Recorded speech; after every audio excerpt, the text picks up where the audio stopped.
வணக்கம் நண்பர்களே, welcome back to epic life. நான் உங்கள் வெற்றி கூட்டாளி. நெப்போலியன் ஹில்லுடைய the law of success in 16 lesson அப்படிங்கிற புத்தகத்தை நம்ம தொடர்ச்சியாக சீரீஸை நம்ம பார்த்துக்கிட்டு இருக்கிறோம். இது 4வது பகுதி. இது lesson 4, the habit of saving. இந்த பகுதியில் நெப்போலியன் ஹில் சேமிக்கும் பழக்கத்தை பற்றியும் பொதுவாக ஹேபிட்ஸை பற்றியும் பேசியிருக்கிறாரு. இந்த காலத்துக்கு தகுந்த மாதிரி இந்த கருத்துக்களை கொஞ்சம் மாற்றி அமைச்சிருக்கிறேன்.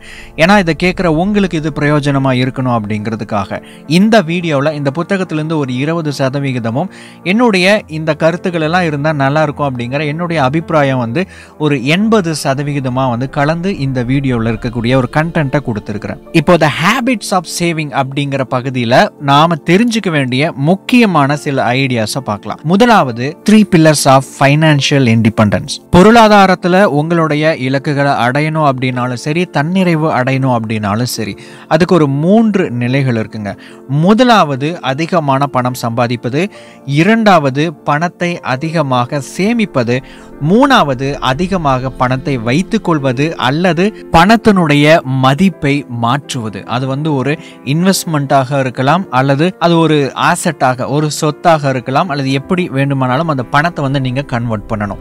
இந்த 3 நிலைகள்ல ரெண்டாவதாக இருக்கக்கூடிய சேவிங் மோர் மணி, அதிகமான பணத்தை சேமிப்பது அப்படிங்கிறது ரொம்ப ரொம்ப ரொம்ப ரொம்ப முக்கியமான ஒரு பழக்கம். அப்படின்னா இதுக்கு ஒரு அர்த்தம் இருக்குங்க. அதாவது இந்த பழக்கம் உங்ககிட்ட இருந்துச்சுன்னா மட்டும்தான் நீங்க அடிக்கடி அல்லது அதை ரொம்ப ஃபோக்கஸ்டா உங்களுடைய பணத்தை சேமிக்க ஆரம்பிப்பீங்க. இல்லைனா சேமிப்பை பற்றி நீங்கள் நினச்சி கூட பார்க்க மாட்டீங்க. சம்பாதிப்பீங்க, செலவு பண்ணுவீங்க, வர்ற பணம் எங்கே போகுது அப்படின்னு தெரியாத ஒரு வாழ்க்கைக்குள்ளே நீங்கள் மாட்டிக்குவீங்க. அதனால தான் சேமிப்பு அப்படிங்கிறது ஒரு பழக்கம் அப்படின்னும், நீங்கள் சேமிக்கிற பழக்கத்தை நீங்கள் ஏற்படுத்திக்கணும் அப்படின்னு இந்த பகுதியில் ரொம்ப அழுத்தம் திருத்தமாக சொல்லப்பட்டிருக்கிறது. இரண்டாவது, ஏழ்மை, இல்லாமை மற்றும் வறுமை குறித்து பயம் அல்லது சிந்திக்கும் கெட்ட பழக்கம் ஏழ்மையே உருவாக்கும். மூன்றாவது, replace the bad habit with good habit. இந்த கெட்ட பழக்கத்தை நீங்க மாத்தி நல்ல பழக்கத்தை நீங்க உருவாக்கணும். இந்த பழக்கம் அப்படிங்கிறது இந்த இடத்துல 2 விதமா பிரிச்சுக்கலாம். முதலாவது திங்கிங், இரண்டாவது சேவிங் மணி. நாம இதுக்கு முன்னாடி பார்த்தோம், ஏழ்மையை பத்தியோ வறுமையை பத்தியோ, இல்லை எனக்கு பணம் இல்லைன்னா நான் ரொம்ப கஷ்டப்படுவேன் அப்படிங்கிற அந்த நெகட்டிவ் சைடை பத்தி யோசிக்கிறதுனாலயோ பயப்படுறதுனாலயோ அது அதிகரிக்கும் அப்படின்னு பார்த்தோம்.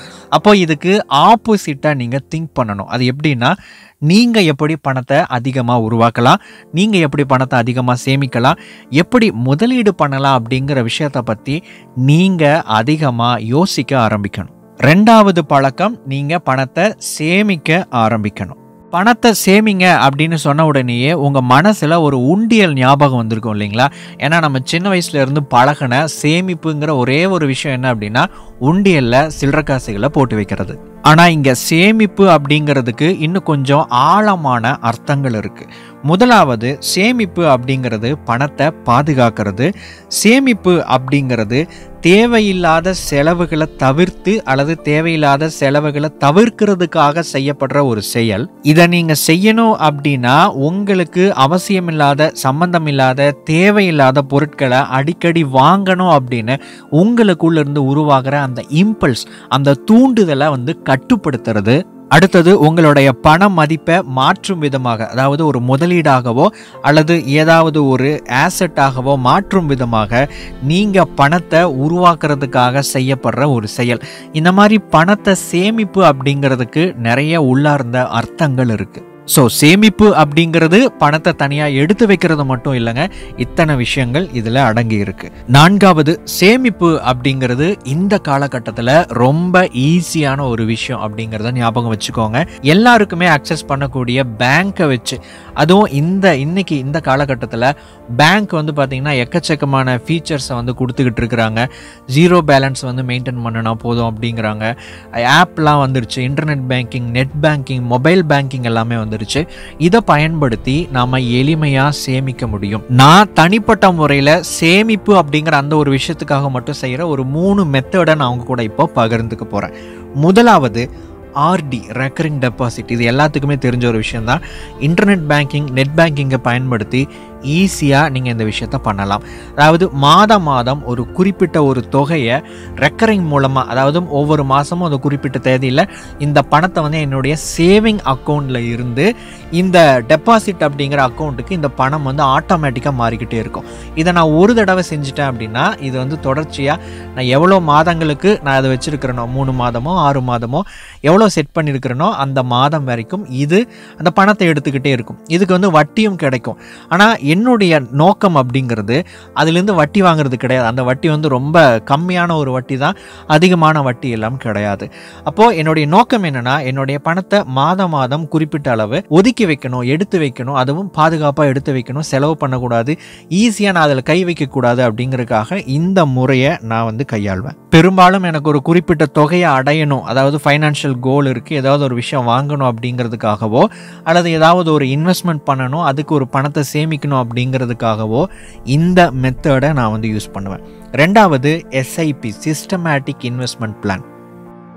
இது ஒரு mutual fund method. Mutual fund மூலமாக நீங்கள் வந்து பணத்தை ஒரு குறிப்பிட்ட தொகையை மாதம் நீங்கள் எடுத்து வச்சுக்கிட்டே இருக்கலாம். அது 1000 இருக்கலாம், 2000 இருக்கலாம், 10,000 இருக்கலாம்.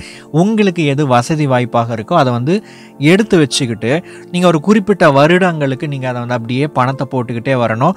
இதுக்கு வந்து உங்களுக்கு பணம் கிடைக்கும். பணத்தோடு சேர்த்து அந்த பணம் எந்த அளவுக்கு டெவலப் ஆகுதோ அந்த பணமும் உங்களுக்கு கிடைக்கும். சிம்பிளாக சொல்லணும் அப்படின்னா இதுதான் வந்து எஸ்ஐபி அப்படிங்கிற மெத்தட். அதாவது மொத்தமாக பணத்தை கொண்டு போய் முதலீடு பண்ணுறதுக்கு முடியாதவங்க மாதம் ஒரு குறிப்பிட்ட தொகையை முதலீடு பண்ணி ஒரு பெரும் தொகையை சேர்ப்பது சிஸ்டமேட்டிக் இன்வெஸ்ட்மெண்ட் பிளான். ஆனால் இதில் வந்து ஒரு ரிஸ்க் இருக்குது. இது வந்து ஷேர் மார்க்கெட் மூலமாக இயங்கிறதுனால ஷேர் மார்க்கெட்டில் என்னென்ன ரிஸ்க் இருக்கோ அதே ரிஸ்க் இங்கேயும் இருக்குது அப்படிங்கிறத ஞாபகம் வச்சுக்கோங்க. இதில் என்னதான் ரிஸ்க் இருந்தாலும் இந்த ரிஸ்க்கை என்னால் எடுக்க முடியும் அப்படிங்கிற அளவுக்கு மட்டும்தான் நான் எடுத்திருக்கேன். அதோடு எந்த அளவுக்கு இதில் ரிஸ்க் இருக்கோ அந்த ரிஸ்க்கை நான் வந்து ஏற்றுக்கவும் தயார் அப்படிங்கிற மனநிலையோடு தான் இந்த எஸ்ஐபி அப்படிங்கிற மெத்தடை நான் வந்து பயன்படுத்திக்கிட்டு இருக்கிறேன் அப்படிங்கிறத நான் இங்கே சொல்லிக்கிறேன். அடுத்தது temporary FD, fixed deposit. Fixed deposit அப்படின்னா ஒரு குறிப்பிட்ட தொகையை எடுத்து டெபாசிட் பண்ணி வச்சிடும், அதே பேங்க் மூலமாக. ஸோ இதுக்கும் வந்து வட்டி கிடைக்கும், ஆனால் வட்டி அவ்வளோ பெருசாக இருக்காது. இது எதற்காக இதை நான் யூஸ் பண்ணுவேன் அப்படின்னு கேட்டிங்கன்னா, ஒரு குறிப்பிட்ட தொகையை ஒரு குறிப்பிட்ட நாள் வரைக்கும் நான் வந்து என்னுடைய கைப்படாமல் பாதுகாப்பாக வச்சுருக்கணும் அப்படிங்கிற அந்த ஒரு நோக்கத்துக்காக, அது பாதுகாக்கிறதுக்காக நான் வச்சுருப்பேன். ஒரு குறிப்பிட்ட டைமுக்கு அப்புறம் அந்த பணத்தை ஏதாவது ஒரு விதத்தில் பயன்படுத்தணும் அப்படின்னு வரும்போது அதை க்ளோஸ் பண்ணி அதை எடுக்கணும் அப்படிங்கிறதுக்காக இந்த ஃபிக்ஸட் டெபாசிட் அப்படிங்கிற விஷயத்தை நான் யூஸ் பண்ணிக்கிட்டு இருக்கிறேன். பொதுவாக இதெல்லாம் வந்து நம்ம ஈஸியாக ஓப்பன் பண்ணி ஈஸியாக க்ளோஸ் பண்ண முடியும் அப்படிங்கிற நெட் பேங்கிங் மூலமாகவும் மொபைல் பேங்கிங் மூலமாகவும் தான் இதை பயன்படுத்திக்கிட்டு இருக்கிறேன். ஸோ இந்த மாதிரியான முறைகள் இன்னும் நிறையா இருக்கும். உங்களுக்கு தெரிஞ்ச நீங்கள் பயன்படுத்துகிற ஏதாவது மெத்தட் இருந்துச்சு அப்படின்னா கீழே கமெண்ட் செக்ஷனில் பகிர்ந்துக்கோங்க. நம்முடைய நண்பர்களுக்கு அது பிரயோஜனமாக இருக்கும். நண்பர்களே, சேமிக்கும் பழக்கம் அப்படிங்கிறது ரொம்ப முக்கியமானது அப்படிங்கிறத நம்ம பார்த்தோம். சேமிப்பு அப்படிங்கிறது ரொம்ப எளிமையானது அப்படிங்கிறதையும் நம்ம பார்த்தோம். நீங்கள் செய்ய வேண்டியதெல்லாம் சேமிப்பு அப்படிங்கிற அந்த செயலை தொடங்கிறது தான். தொடங்குங்க, நிச்சயமாக உங்களுடைய வாழ்க்கை வளம் பெறும். அடுத்த வீடியோ பதிவில் மேலும் ஒரு பயனுள்ள தகவலோடு உங்களை சந்திக்கிறேன். தேங்க்ஸ் ஃபார் வாட்சிங்.